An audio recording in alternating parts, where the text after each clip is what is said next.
Inside the cockpit of Air Force hurricane hunters, scientists look Dorian square in the eye. Major Alex Boykin is at the controls of today's flight. We'll be reading the winds on the way in and through the eye wall, and then we'll be able to track its movement and if it creates a stall or turn.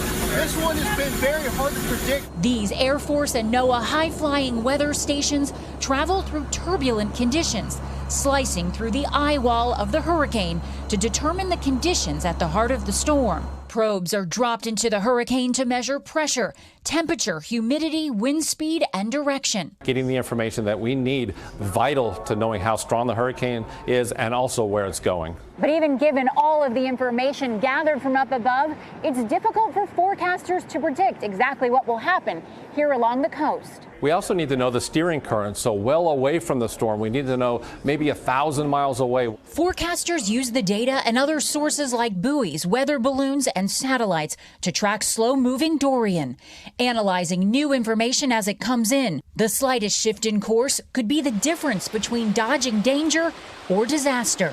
The work continues as the powerful eye of Dorian sets sights on the East Coast. Katie Beck, NBC News, Savannah, Georgia. Hey, NBC News fans, thanks for checking out our YouTube channel. Subscribe by clicking on that button down here and click on any of the videos over here to watch the latest interviews, show highlights, and digital exclusives. Thanks for watching.